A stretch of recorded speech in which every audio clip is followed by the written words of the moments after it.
నమస్తే, welcome to BRK health. నేను మీ ఝాన్సీ రాణి. ఇవాళ మన స్టూడియోలో మెడికోర్ హాస్పిటల్స్ నుంచి డాక్టర్ అమరేష్ ఏ కళ్యాణ్కర్ ఉన్నారు. ఇవాళ మెయిన్ టాపిక్ ఏంటంటే జూన్ 8 వరల్డ్ ట్యూమర్స్ డే అనమాట. ఆ సందర్భాన్ని పురస్కరించుకొని డాక్టర్ గారు ట్యూమర్ కి సంబంధించి మనం అడగబోయే ప్రశ్నలకు సమాధానాలు ఇవ్వబోతున్నారు. నమస్కారం సార్. నమస్కారం సార్, ఎలా ఉన్నారు సార్? నేను బాగున్నాను, మీరు ఎలా ఉన్నారు? బాగున్నాను sir. Sir, world tumour day సందర్భాన్ని పురస్కరించుకొని వాటికి సంబంధించి అడగబోతున్నాను సార్. అసలు బ్రెయిన్ ట్యూమర్ అంటే ఏంటి? ఫస్ట్ ఆఫ్ ఆల్ జూన్ 8 మేము world brain tumour day observe చేస్తాము. దాని ఉద్దేశం బ్రెయిన్ ట్యూమర్ అవేర్నెస్ స్ప్రెడ్ చేయాలని. బ్రెయిన్ ట్యూమర్ అంటే ఏంటి? సో బ్రెయిన్ ట్యూమర్ అంటే ఇది ఒక బ్రాడ్ అంబ్రెలా టర్మ్. సో ఎలాంటి ట్యూమర్స్ బ్రెయిన్లో ఉంటే కూడా అది బ్రెయిన్ ట్యూమర్ అని చెప్తాం. So brain tumour is actually abnormal growth of cells in the brain. So our tumors can be arising from brain per se, or tumors can arising from the surrounding structures of the brain. Covering of the brain also is called as brain tumor. Okay, main reasons ఏంటి sir? అలా surroundings అంటున్నారు కదా, దాని surroundings అవుతున్నాయి అంటున్నారు. What is the main reason? Brain tumours specifically ఎందుకు వస్తాయని అంటే అడిగినప్పుడు there is no one specific reason. చాలాసార్లు చెప్తారు హెరిడిటరీ ఉంటాయి అండ్ ఫ్యామిలీలో ఉన్నాయి పేషెంట్స్కి, బ్రెయిన్ ట్యూమర్స్ ఉన్నాయి పేషెంట్స్కి రావచ్చు అని. కానీ అలాంటి ట్యూమర్స్ చాలా తక్కువ. సో ఫ్యామిలీలో వంశపారంపర్యంగా రావన్న brain tumours and hereditary brain tumors చాలా తక్కువ. Out of all the brain tumors, those are less than 5%. And majority of brain tumors first time వస్తాయి. In the first time in the family. So అది ఎందుకు వస్తాయని exact reason ఎక్కడ లేదు. చాలా reasons ఉంటాయి. Maybe there may be some environmental factors, ఏమైనా pollutants ఉండొచ్చు, ఏమైనా టాక్సిన్స్ ఆర్ కెమికల్స్, ఎవరైనా ఇండస్ట్రియల్ వర్క్ చేసిన వాళ్ళకు రావచ్చు. చాలాసారి మెడికల్ రేడియేషన్ ఇచ్చే ఓల్డ్ మెడికల్ రేడియేషన్ ఇచ్చే పేషెంట్స్ కి బ్రెయిన్ ట్యూమర్స్ కూడా వచ్చే ఛాన్సెస్ ఉంటాయి. బట్ నార్మల్ రేడియేషన్ కి ఛాన్సెస్ తక్కువ. అలాగే ఫుడ్ హ్యాబిట్స్ కూడా దీనికి మెయిన్ కారణం అంటారా? Yes, exactly. So food habits are the cause for general health. And also some food habits, specifically if you're eating more of red meat and processed foods, adanni will be mixed with some kind of chemicals to preserve. So those are chances of having any kind of tumors, not just brain tumors. అంటే ఆ food habits కి if at all stress కనుక add on అయితే అది ఖచ్చితంగా brain tumour కి దారి తీస్తుంది అంటున్నారు. It will leads to brain tumour. No, not all kind of food habits will not cause brain tumors. But certain food chemicals or ingredients or toxic elements like lead or mercury ఏమైనా mix ఉంటే అది can be a possibly leading to brain tumor. But there is no definite one-to-one cause in relation with the brain tumor with any food habit. Stress kuda oka reason ayundoccha? No, stress is not. That is one of the common misconception. Stress valla brain tumor. So it's a myth. It's a myth. So symptoms ఏంటి sir brain tumour కి? అంటే చాలా మందికి brain tumour ఇది అని తెలియదు వాళ్ళకి. అంటే వాళ్ళు ఏమనుకుంటారు, ఏదైనా హెల్త్ బాగాలేకపోయినా, హెడ్ ఏక్ వచ్చినా, ఏదొచ్చినా ఏదో పని వల్ల వచ్చేసింది అదే వెళ్ళిపోద్ది అనుకుంటారు, కానీ అది అక్కడికి లీడ్ చేస్తుందని వాళ్ళకి అసలు ఐడియా కూడా ఉండదు. సో మెయిన్ సిమ్టమ్స్ ఏంటి బ్రెయిన్ ట్యూమర్ కి? సో బ్రెయిన్ ట్యూమర్స్ వల్ల చాలా రకంగా సిమ్టమ్స్ రావచ్చు. సో మెయిన్ మాకు తెలుసుకోండి ఏమంటే కొన్ని సిమ్టమ్స్ స్పెసిఫిక్ గా ఉంటాయి, కొన్ని సిమ్టమ్స్ నాన్ స్పెసిఫిక్ గా ఉంటాయి, general symptoms. So brain tumour patients లో మోస్ట్ కామన్ సిమ్టమ్స్ వచ్చేసి హెడేక్. అన్ని హెడేక్స్ బ్రెయిన్ ట్యూమర్ కాదు. Okay, so most of the headaches are normal routine headaches like tension type of headache or migraine headaches or stress related headaches, maybe dehydration or work related headaches ఉండొచ్చు.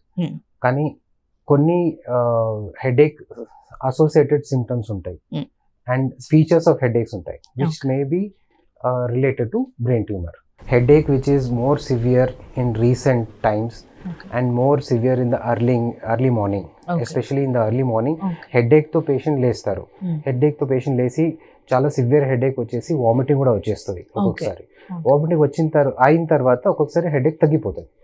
అలాంటి headaches associated with vomiting or blurring of vision మసక్ లాగా అనిపిస్తుంది, double కనిపించడం, అలాంటి symptoms associated ఉన్నప్పుడు headache maybe symptom of brain tumour. వేరే type of symptoms అంటే ఫిట్స్ రావడం. ఫిట్స్ ఎస్పెషలీ అడల్ట్స్ లో ముందు ఎప్పుడు ఫిట్స్ లేకున్నా ఫస్ట్ టైం ఫిట్స్ వస్తుందంటే అది ఒకటి important symptom for brain tumour. అలాంటి సిమ్టమ్స్ నెగ్లెక్ట్ చేయకూడదు, ఇమీడియట్లీ డాక్టర్ కన్సల్ట్ అవ్వాలి. వేరే విధంగా సిమ్టమ్స్ అంటే పేషెంట్ ఒక సైడ్ పారాలిసిస్ లాగా, పక్షవాతం లాగా రావచ్చు. అంటే హ్యాండే కాకుండా కొంతమందికి ఐస్, మౌత్ కూడా పారాలిసిస్ లాగా కనిపించవచ్చు. అది కూడా సిమ్టమ్. అదంతా ఒకటి సిమ్టమ్. ఇంకొకటి సిమ్టమ్ ఏమంటే depends on the what type of sensation the body the tumour is affecting. It can be vision. So vision symptoms వచ్చేసి పేషెంట్ చూపు తగ్గుతుంది, ఒక సైడ్ విజన్ కనిపించలేదు, ఒక ఫీల్డ్ ఆఫ్ విజన్ ఒక హాఫ్ కనిపించలేదు, ఆర్ డబుల్ గా కనిపిస్తుంది, విజన్ సిమ్టమ్స్ రావచ్చు. ఆర్ టేస్ట్ సిమ్టమ్ రావచ్చు, టేస్ట్ చేంజ్ అయిపోయింది, or smell loss of smell రావచ్చు, హియరింగ్ తగ్గిపోవచ్చు, టచ్ సెన్సేషన్ కూడా బాడీలో తగ్గొచ్చు. So any type of sensory symptoms వస్తే కూడా that's an possibility of it's brain tumour symptom. So ఇంకా వేరే సిమ్టమ్స్ అంటే ఇంబ్యాలెన్స్ రావడం, సడన్ గా వెయిట్ తగ్గిపోవడం, అలాంటివి కూడా.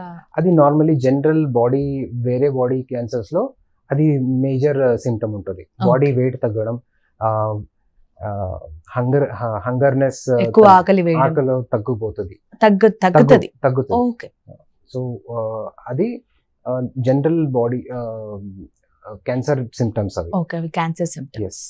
అండ్ వేరే సిమ్టమ్స్ అని చెప్తే behaviour changes, personality changes, patient memory loss, అలాంటి సిమ్టమ్స్ కూడా రావచ్చు. అండ్ స్పీచ్ ప్రాబ్లమ్స్ కూడా రావచ్చు. స్పీచ్ మాట్లాడినప్పుడు వాళ్ళ వర్డ్స్ సరిగా మాట క్లియర్ గా రాకుండా ఉండొచ్చు. సో అలాంటి సిమ్టమ్స్ ఉంటే కూడా బ్రెయిన్ ట్యూమర్, అది ఒకటి బ్రెయిన్ ట్యూమర్ లక్షణం. ఓకే సార్, సిమ్టమ్స్ గురించి అయితే చెప్పారు.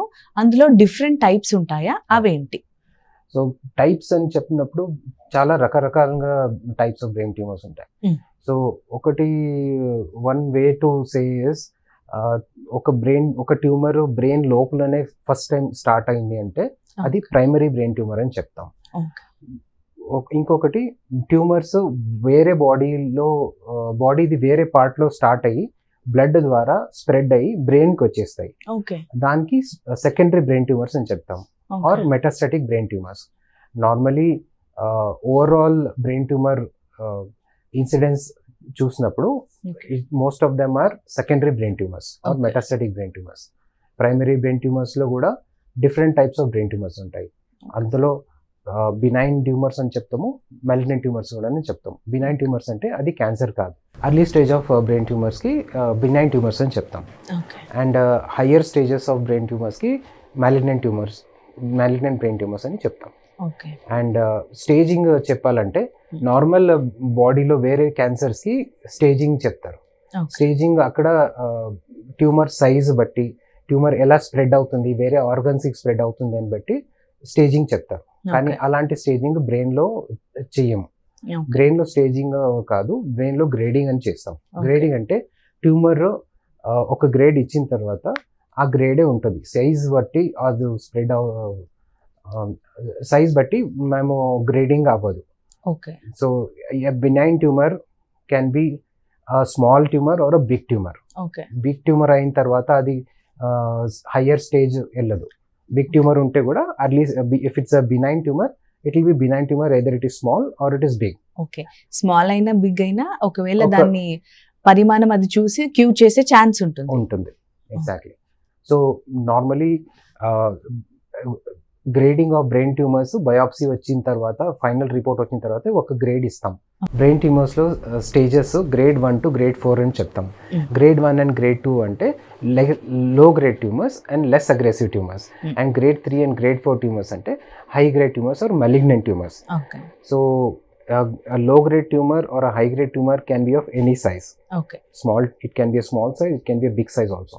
The grading depends on the biopsy report. So, and usually grade 1 tumors adi per se brain lone undochu, or tumors which are coming from the surrounding structures of the brain.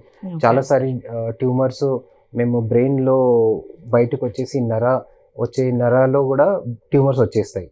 So దానికి కూడా మేము brain tumours అని చెప్తాం. Brain కి protective covering ఉంటుంది dura అనేది, దానికి కూడా ట్యూమర్స్ వస్తే బ్రెయిన్ ట్యూమర్స్ అని చెప్తాం.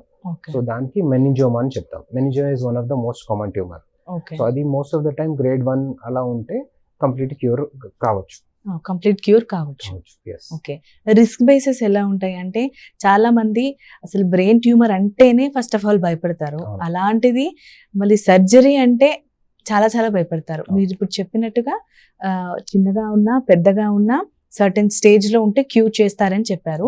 ఇఫ్ ఇట్ ఆల్ కొంచెం స్టేజ్ దాటింది అంటే ఛాన్సెస్ ఎంత మట్టుకున్నాయి అంటే risk chances? So one of the most common brain cancer అంటే గ్లయోబ్లాస్టోమా అని చెప్తాం. అది గ్లయోమాది స్టేజ్ 4 ట్యూమర్. సో ఆ స్టేజ్ వచ్చిన ట్యూమర్స్కి కూడా మేము సర్జరీ చేసి ట్రీట్మెంట్ చేసి కంట్రోల్ చేసుకోవచ్చు. కానీ అలాంటి ట్యూమర్స్కి క్యూర్ ఉండదు. అలాంటి పేషెంట్స్కి లైఫ్ ఎక్స్పెక్టెన్సీ కూడా depends on the response of the patient. Most of the time they will be from 1 to 5 years up to life expectancy ఉంటుంది. So that all depends how the patient is responding to the adjacent treatment like chemotherapy or radiation therapy apart from surgery. Okay, and sir brain tumour సర్జరీకి ఎలాంటి options ఉంటాయి అంటే పర్టికులర్గా ఒకటే surgery ఒకటే option అలా ఉంటుందా? డిఫరెంట్ కైండ్ ఆఫ్ ఆప్షన్స్ కూడా మనకు ఉంటాయా? సో బ్రెయిన్ ట్యూమర్స్కి ట్రీట్మెంట్ గురించి మాట్లాడినప్పుడు మేము తెలుసుకుంటే ఏమంటే అది బ్రెయిన్ ట్యూమర్ ఎలాంటిది, బ్రెయిన్ ట్యూమర్ ఎక్కడ ఉంటుంది, దాన్ని ఎక్కడైనా రావచ్చు సార్. అంటే బ్రెయిన్ ట్యూమర్ మామూలుగా బ్రెయిన్ ట్యూమర్ అంటే అర్థమవుతుంది బ్రెయిన్ లో వస్తారని. మీరు ఇంతకు ముందు మాట్లాడినప్పుడు అర్థమైంది ఏంటి అంటే బాడీ పార్ట్స్ లో ఎక్కడున్నా కానీ నర్వ్స్ ద్వారా బ్రెయిన్ కి వచ్చే ఛాన్స్ ఉంది అన్నారు. సో మరి దాన్ని ఎలా రికగ్నైజ్ చేస్తారు? సో అదే brain tumour symptoms through same అదే సిమ్టమ్స్ దీనికి కూడా వస్తాయి. అండ్ దాంట్లో మోస్ట్ కామన్ అంటే లంగ్ క్యాన్సర్ ఉన్న పేషెంట్స్ కి, బ్రెస్ట్ క్యాన్సర్ ఉన్న పేషెంట్స్ కి, స్కిన్ క్యాన్సర్ లైక్ మెలనోమా ఉన్న పేషెంట్స్ కి బ్రెయిన్ ట్యూమర్ స్ప్రెడ్ అయ్యే ఛాన్సెస్ చాలా ఎక్కువ ఉంటాయి. అలాంటి పేషెంట్స్ కి రెగ్యులర్ గా స్కాన్స్ చేస్తూనే ఉండాలి. సో టు ఐడెంటిఫై ఆ ట్యూమర్ అక్కడికి ఆగిపోయిందా లేదంటే బ్లడ్ ద్వారా వేరే పార్ట్స్ బాడీ ఇంక్లూడింగ్ బ్రెయిన్ వేరే పార్ట్స్ బాడీ ఎక్కడైనా స్ప్రెడ్ అయిందా అని చూడడానికి స్కాన్స్ ఉంటాయి. పెట్ స్కాన్ అని చెప్తారు. సో ఆ స్కాన్ రెగ్యులర్ గా చేస్తూనే ఉంటారు. సో అప్పుడు అది ఐడెంటిఫై అవుతుంది. లేదంటే పేషెంట్స్ సిమ్టమ్స్ ద్వారా ప్రెసెంట్ అవుతారు. సో అప్పుడు దానికోసం స్పెసిఫిక్ ఇన్వెస్టిగేషన్ చేస్తాం. ఓకే సార్, టెస్ట్ గురించి మాట్లాడారు, స్కాన్ చేస్తానని. సో మరి ఎలా ఐడెంటిఫై చేస్తారు? Okay, so brain tumours identify చేయడానికి మెయిన్ ఇన్వెస్టిగేషన్స్ మాకు MRI scan. MRI brain plane with contrast అని చెప్తాం. సో అది చేస్తే ఎగ్జాక్ట్ ట్యూమర్ సైజ్ ఎలా ఉంటుంది, ఎక్కడ లొకేషన్ ఉంది, ఎలాంటి ట్యూమర్, సమ్ టైమ్స్ ఈవెన్ మేము ఆ ట్యూమర్ గ్రేడ్ కూడా స్కాన్ చూసి చెప్పొచ్చు. దాని తర్వాత మాకు కావాలంటే ఒక్కొక్కసారి సిటీ స్కాన్ కూడా అసిస్టింగ్ ఇన్వెస్టిగేషన్ లాగా చేస్తాం. ఒకసారి యాంజియోగ్రామ్ కూడా అలాగే చేయొచ్చు. ఎందుకంటే కొన్ని ట్యూమర్స్ బ్రెయిన్ బ్లడ్ వెసల్స్ కూడా సరౌండింగ్ చేసేస్తాం. సో యాంజియోగ్రామ్ చేస్తే మాకు బ్రెయిన్ ట్యూమర్ వాస్కులారిటీ తెలుస్తుంది అండ్ దానికి సర్జరీకి హెల్ప్ అవుతుంది. అండ్ ఇది తెలుసుకున్న తర్వాత బ్రెయిన్ ట్యూమర్ ఒక్కొక్కసారి ట్యూమర్ ఉందా or it's just an abnormality in the brain కూడా తెలుసుకోవాలంటే మాకు బయాప్సీ కూడా టెస్ట్ కావాలి వస్తుంది ఒక్కొక్కసారి. So biopsy is the final test to diagnose and confirm that patient is having a brain tumour. Okay, must గా ఈ మీరు చెప్పిన ఈ ప్రాసెసింగ్ ఇదంతా ఉంది కదా, అవి చేస్తే మాత్రం ఖచ్చితంగా తెలుస్తుంది. ఓకే సార్, నా ట్రీట్మెంట్ ఆప్షన్స్ గురించి చెప్పండి సార్. సో బ్రెయిన్ ట్యూమర్ కి ఇప్పుడు చాలా అడ్వాన్స్డ్ ట్రీట్మెంట్ ఆప్షన్స్ ఉన్నాయి. అండ్ మేము మల్టీడిసిప్లినరీ అప్రోచ్ అని తీసుకుంటాం. మల్టీడిసిప్లినరీ అప్రోచ్ అంటే బ్రెయిన్ ట్యూమర్ పేషెంట్స్కి ఒక స్పెషలిస్ట్ కాదు, చాలా specialist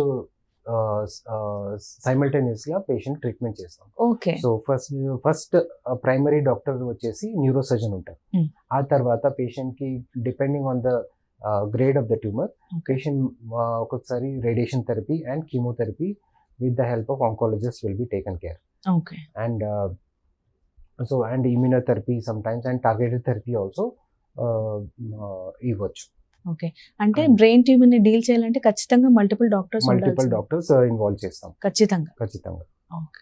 depends on the type of the tumour. Okay. ఇప్పుడు బినైన్ ట్యూమర్ గ్రేడ్ 1 ట్యూమర్ అయితే వాళ్ళకి రేడియేషన్ కీమోథెరపీ అవసరం లేదు. సో అప్పుడు only neurosurgical treatment is more than sufficient. Okay. And ఇప్పుడు సర్జికల్ అడ్వాన్సెస్ లో చాలా టైప్ సర్జికల్ అడ్వాన్స్మెంట్ టూల్స్ ఉన్నాయి. మాకు ఆపరేటివ్ మైక్రోస్కోప్ అని ఉంది. ఆపరేటివ్ మైక్రోస్కోప్ లో మేము ట్యూమర్ కి జూమ్ ఇన్ చేసుకుని ఐడెంటిఫై చేసుకుని కంప్లీట్ ట్యూమర్ సెల్స్ అన్ని ట్యూమర్ కంప్లీట్ గా తీయొచ్చు. అండ్ దెన్ మేము న్యూరో నావిగేషన్ అని ఒకటి యూజ్ చేస్తాం. న్యూరో నావిగేషన్ అంటే it's like a navigation what you use in your phone. So మేము కరెక్ట్ గా ఎగ్జాక్ట్ లొకేషన్ ఐడెంటిఫై చేసి ఆ పార్ట్ మాత్రమే స్కల్ ఓపెన్ చేసి సర్జరీ చేస్తాం. అది న్యూరో నావిగేషన్ అడ్వాంటేజ్ అది. సో మేము మినిమైజ్ చేయవచ్చు the amount of surgery. And ఆ తర్వాత ఇప్పుడు విదిన్ సర్జరీలోనే మేము ఎంఆర్ఐ చేసుకుని కన్ఫర్మ్ చేసుకోవచ్చు ట్యూమర్ కంప్లీట్ గా తీసామా లేదా అని. అండ్ ఇమీడియట్ గా మేము కంప్లీట్ రిమైనింగ్ సర్జరీ కూడా కంప్లీట్ చేసుకోవచ్చు. ఆ తర్వాత ఇంట్రాపరేటివ్ మేము న్యూరో మానిటరింగ్ అని చేస్తాం.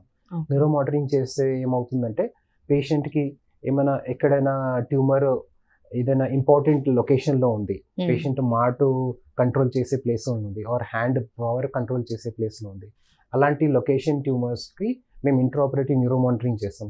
సమ్టైమ్స్ ఈవెన్ అవేక్ సర్జరీ చేసి పేషెంట్ మాట్లాడుతా మేము సర్జరీ చేసుకుని ఆ ట్యూమర్ తీస్తాం.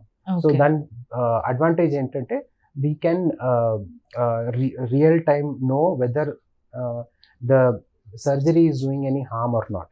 Okay. So with the monitoring మేము యాక్టివ్గా కంప్లీట్ ట్యూమర్ రెసెక్షన్ పాసిబుల్ అవుతుంది. Apart from that sometimes tumour మేము differentiation under microscope normal brain and tumour వచ్చేసి కంప్లీట్ ట్యూమర్ తీస్తే కూడా సమ్టైమ్స్ బార్డర్ ఏరియాస్లో it is difficult to identify between the tumour and the normal tissue. So అప్పుడు మేము పేషెంట్కి ఒక ఇంజెక్షన్ ఇచ్చేసి కెమెరాలో లైట్ మార్చేసి చూసుకోవచ్చు. అప్పుడు tumour only injection dye, it's a fluorescent dye.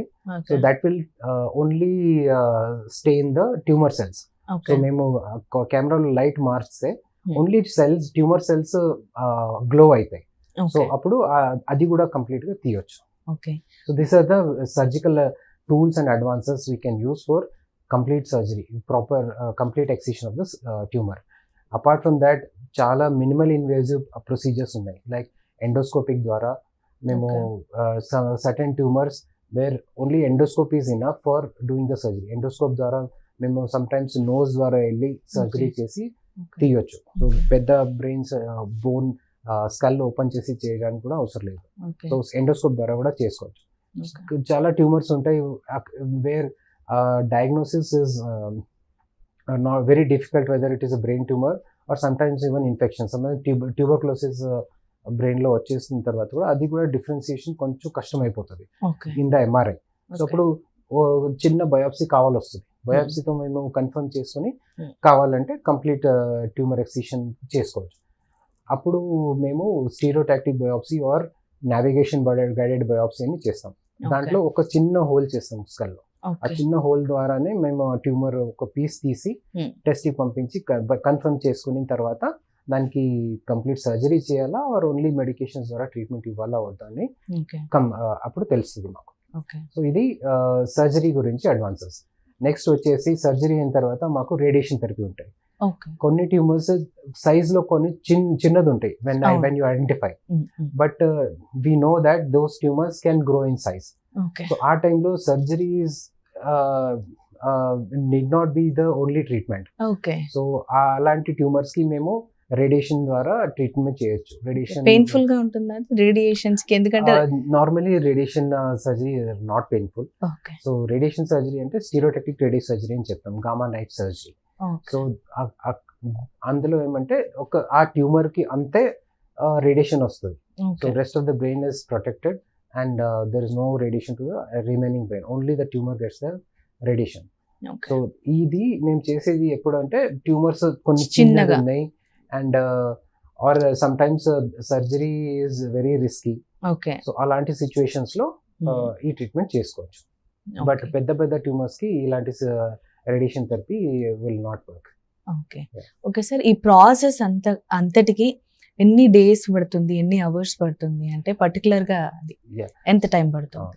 So normally ఒక పేషెంట్ ఈ సిమ్టమ్స్ ద్వారా వచ్చేసి మేము ఇన్వెస్టిగేషన్ ఎంఆర్ఐ స్కాన్ అదన్నీ చేసి ఐడెంటిఫై చేసిన తర్వాత సర్జరీకి రూటీన్ ఇన్వెస్టిగేషన్స్ అయిన తర్వాత నార్మల్ పేషెంట్స్కి వేరే ఏమైనా ప్రాబ్లమ్స్ ఉన్నాయా, heart problem, BP problem or sugar problem, అలాంటి ప్రాబ్లమ్స్ గురించి తెలుసుకుని అనస్థీషియా రిలేటెడ్ కాంప్లికేషన్స్ ఏమైనా వస్తాయా అని కన్ఫర్మ్ చేసుకుని సర్జరీ పోస్ట్ చేసేస్తాం.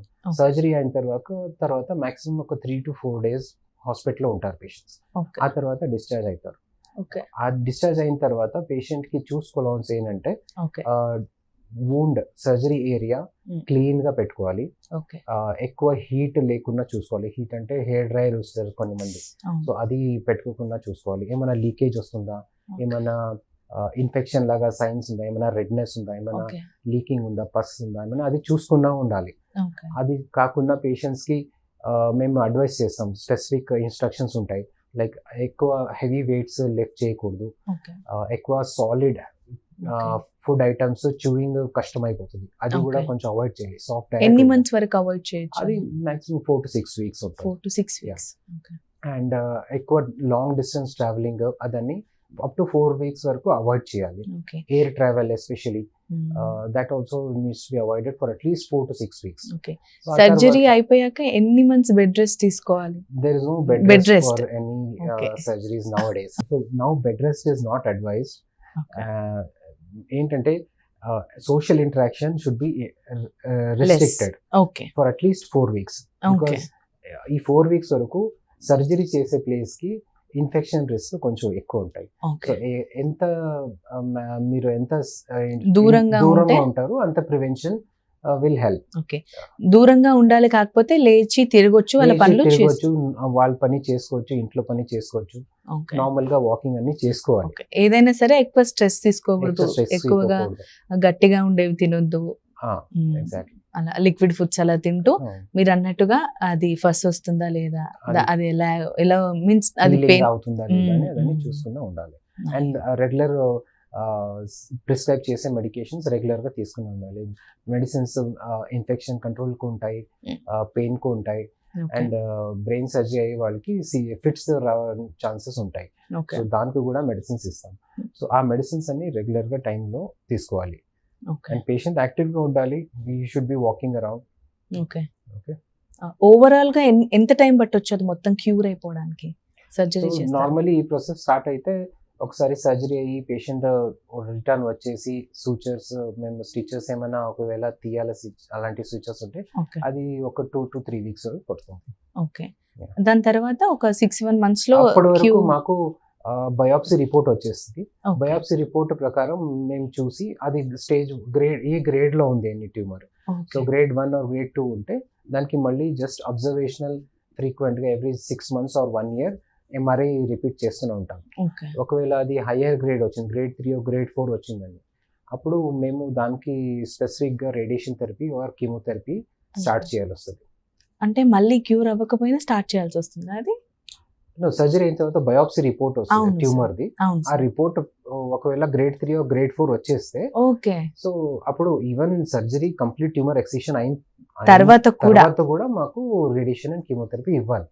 ఎందుకంటే అది హయ్యర్ గ్రేడ్ ఉన్నప్పుడు రికరెన్స్ ఛాన్సెస్ చాలా ఎక్కువ ఉంటాయి. సో కీమోథెరపీ రేడియేషన్ థెరపీ ఇచ్చేసే ఉద్దేశం అంటే ఆల్రెడీ ట్యూమర్ ఏరియా ఎంత క్లియర్ అయిందో అక్కడికి ఇంకా రేడియేషన్ కీమోథెరపీ ఇస్తే ఫ్యూచర్ లో రాకుండా ఉంటుంది, రీగ్రో ఛాన్సెస్ తక్కువ ఉంటాయి. Okay okay. సింపుల్ గా వీళ్ళకి అర్థమయ్యేలాగా చెప్పాలంటే ఎప్పుడైనా ఫీవర్ వచ్చినప్పుడు డాక్టర్ ఒక 1 వీక్ కి టాబ్లెట్స్ ఇస్తే 2 డేస్ లో తగ్గిపోయిందని మానేస్తూ ఉంటారు. అలా కాకుండా ఆ 1 వీక్ ఎలా అయితే వాడాలో దీనికి కూడా ఆపరేషన్ అయిపోయినా సర్జరీ అంతా అయిపోయినా కూడా మీరు అన్నట్టుగా ఆ 2 ప్రాసెస్ ఏవైతే ఉన్నా అవి చేస్తే మళ్ళీ రీగ్రో అవ్వకుండా ఉండదు అని చెప్తున్నారు. Yes. Okay sir, nice To sir. control the further growth of the tumor. Okay sir. And main గా బ్రెయిన్ సర్జరీకి ఉన్న మిత్స్ ఏంటి సార్? మిత్స్ చెప్పాలంటే most important first common myth అంటే హెడేక్ ఉంటే నాకు బ్రెయిన్ ట్యూమర్ ఉంది అని కామన్ గా అనుకుంటారు. Okay. So but headache is very common symptom. అందరికీ హెడేక్ వచ్చేస్తుంది లైఫ్ లో ఎప్పుడైనా కాస్త ఎవరికైనా స్ట్రెస్ గా ఫీల్ అయినా వచ్చేస్తుంది. ఎప్పుడైనా ఎవరికైనా హెడేక్ రావాల్సిందే. Okay so headache is all headaches are not tumours, okay not related to brain tumours. Okay so దాని గురించి భయపడాల్సిన అవసరం లేదు. ఓకే ఎలాంటి హెడేక్ బ్రెయిన్ ట్యూమర్ ఉండొచ్చు, బ్రెయిన్ ట్యూమర్ లక్షణ అంటే నేను చెప్పినట్టు పొద్దున హెడేక్ ఎస్పెషలీ పొద్దున చాలా ఎక్కువ ఉంటుంది అండ్ రీసెంట్గా హెడేక్ ఇంక్రీజ్ అవుతూనే ఉంటుంది అండ్ హెడేక్ పాటు పేషెంట్కి వామిటింగ్ వచ్చేస్తుంది. ఎస్పెషలీ ప్రొజెక్టైల్ వామిటింగ్ అని చెప్తాం. నార్మలీ వామిటింగ్ మాకు ఒక సెన్సేషన్ వచ్చేస్తుంది, సెన్సేషన్ వచ్చేసి మేము కొంచెం టాయిలెట్కి వెళ్ళి వామిటింగ్ చేసుకుంటాం. కానీ ఈ బ్రెయిన్ ట్యూమర్ అసోసియేటెడ్ హెడేక్ ఉన్నప్పుడు దాంట్లో ప్రొజెక్టల్ వామిటింగ్ అంటే సడన్గా వచ్చేస్తుంది, పేషెంట్కి సెన్సేషన్ కూడా ఉండకుండా డైరెక్ట్గా వామిటింగ్ వచ్చేస్తుంది. అలా హెడేక్ వామిటింగ్ అయిన తర్వాత హెడేక్ తగ్గిపోతుంది. అలాంటివి ఒకటి హెడేక్ సిమ్టమ్. హెడేక్ పాటు పేషెంట్కి ఒక్కొక్కసారి విజన్ ప్రాబ్లమ్స్ కూడా స్టార్ట్ అయిపోతాయి.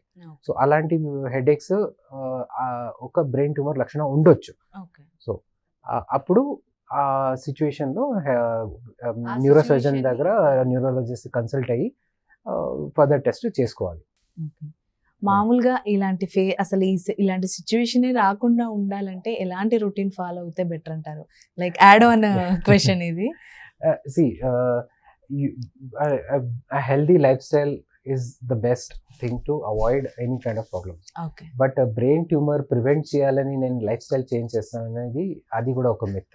ఓకే నేను ఇప్పుడు రెగ్యులర్గా ఇంట్లో ఫుడ్ తింటాను, రెగ్యులర్ ఎక్సర్సైజ్ చేస్తాను, I won't smoke, I won't drink alcohol, అదన్నీ చేస్తే కూడా there is no guarantee that you won't not get a brain tumour. So because these things are not related to, there is no one-to-one correlation to brain tumor. So, but stress ఏనా sir main కారణం? no, stress is not the reason for main brain కారణం ఏంటి sir? Main reason ఏంటి అసలు రావడానికి? brain tumor actually brain cells లో ఒక mutation వచ్చేస్తుంది. సో ఎనీ సెల్ నార్మల్ ఒక లైఫ్ స్పాన్ ఉంటుంది. సో ఒక మ్యూటేషన్ వచ్చిన తర్వాత ఆ లైఫ్ స్పాన్ ఆ సెల్ది లైఫ్ స్పాన్ ఎక్స్టెండ్ అయిపోతుంది అండ్ అది గ్రో అవుతూనే ఉంటుంది.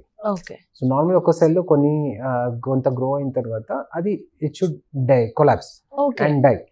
బట్ బ్రెయిన్ ట్యూమర్ సెల్స్ కి ఒక మ్యూటేషన్ వచ్చేసి అది ర్యాపిడ్ గా గ్రో అయ్యి స్ప్రెడ్ అవుతూనే ఉంటాయి అండ్ సైజ్ పెరుగుతూ ఉంటాయి. దానివల్ల ట్యూమర్ ఫామ్ అవుతాయి. చెప్పేది ఏంటంటే ఒత్తిడి సార్, ఎక్కువ ప్రెషరైజ్డ్ చేయడం దాని వల్ల అవుతుందంటారా? లేదు, అది external factors is not related to developing of this tumour. There is no specific reason ఎందుకు అవుతుందని. స్పెసిఫిక్ రీజన్ లేదు. ఏదైనా కానీ మీరు చెప్పినట్టుగా లిమిట్ క్రాస్ అయితే అదన్నా కన్సిడర్ అవుతుందా? అది కూడా కన్సిడర్ అయితే ఇది కష్టం సార్ అసలు. అంటే దానికి మెయిన్ రీజన్ ఏంటో తెలియట్లేదు. ఇప్పుడు హెడేక్ అంటే మనకు అర్థమవుతుంది, ఈ కైండ్ ఆఫ్ మనకి మైండ్ అంతా డిస్టర్బ్ అనుకోండి. బ్రెయిన్ ట్యూమర్ ని మనం అసలు ప్రివెంట్ చేయడం అట్లా మా కంట్రోల్లో ఉండదు అది. ఓకే ఓకే, రావడం కూడా కంట్రోల్లో ఉండదు, అది ఎలా వస్తుందో కూడా తెలియదు. Okay, but healthy life style ఉంటే it's for your own well being. Okay, and అంటే మీకు రెగ్యులర్గా ఎక్సర్సైజ్ చేయడం దానివల్ల you will be fit. Okay, so you will have a longer and healthier life. Okay okay sir, brain tumour గురించి చాలా క్లియర్గా explain చేశారు సార్. Thank you so much. Thank you so much.